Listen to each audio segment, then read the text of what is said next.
Hey guys, Juti here, and now we finally come to that promised Kazumi Tekken Troubles video with her fearless warrior stance and the mix-up which comes from it.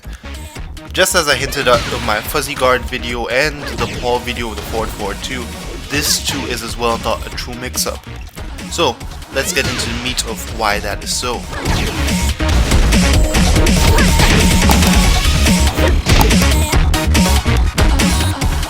So before we get into the core moves of this stance mix-up, let's look at some of our other options out of the Fearless Warrior stance.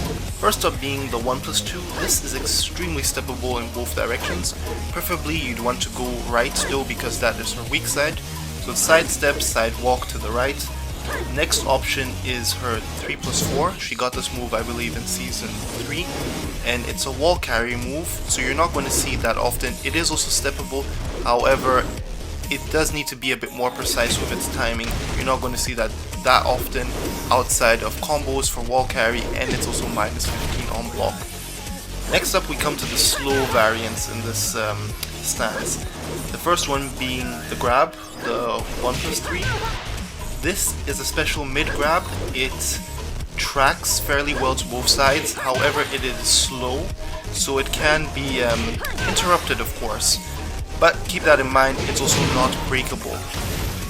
So now let's look at the next slow option being forward 1+2. This is an unblockable move and it's extremely slow and of course steppable in both directions, so you can comfortably sidestep it or sidewalk it in both directions. Yeah, being slow, it can be counter hit launched or just use a regular launcher, there's enough time for it. Now let's look at a more common option being the 3 option. This is safe on block at -7, also hits grounded opponents, so it's good for an OK game. Yeah, but it's extremely steppable as you can see. And what you've now noticed of course is that there's a trend of moves being steppable, especially to the right, because that is Kazumi's weak side. And that's where the solution for the option select for the core mix-up is, which I'm going to bring up. But first I have to mention something that if I don't mention, some people are going to say in the comments, and that being the other option select is that if you got quick enough reflexes, you could just jab her out of the stance before she does anything and just get a float combo off of that. So yeah, I've said it, and now let's move on. So now let's look at the core moves of this mix-up, shall we? The first one is the 1 option. This is a mid, that's also a wall bounce move, and it is steppable actually in both directions, but preferably you'd want to step of course to the right side. Yeah, it is -11 if you block it. A lot of people don't punish this, but yes, it's punishable. So just keep that in mind as you're dealing with this move. The next option is her high option, the 2 option, and this tracks fairly well to both sides. Of course, being a high, it is duckable. But what you should also take note of that a lot of people don't punish it. It's -10 on block, so it's kind of like Armor King's Dark Upper, in that people think it works like an electric or a Godwind Fist and don't try to punish it, but in reality it's -10. So the last move of course coming out from here is the Hell Sweep. What more to say, it's a low mid move, does good enough damage. Yeah, you now want to know how to deal with all of these, and truth be told is it's actually kind of simple, but it needs a bit of time and practice with it of course. You see, with the previous moves out of the stance, we've actually seen that the stance is quite steppable.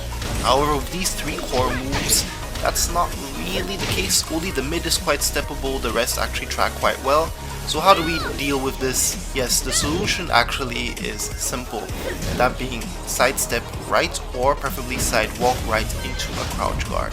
Yes, and this needs a bit of practice as I mentioned before. So you want to of course record all of these 3 moves, and what you'd also want to do is that you'd want to add a back input afterwards so that she blocks of course, so that you know if you're reacting quick enough.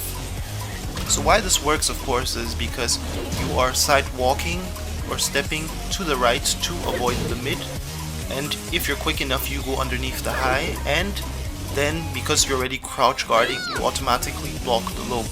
So you're actually only dealing with 2 options at a time, which one of the options is covering 2 options, and therefore this works. But it needs to be stressed that unlike the Paul video before and the examples given in my fuzzy guard video, in this scenario the reactions really have to be tight in it because you really don't have a lot of time, and it has to be very fast. So you have to understand what Kazumi is doing, and then you have to react quick enough. And therefore, of course, practice makes perfect, so you have to practice this a lot. Anyways, guys, thanks for watching. Of course, as usual, if you like the video, leave a like. And of course, consider subscribing because there's more Tekken content to come out. This is your boy Juhuti, and I'll see you on the next one. まさかあなたも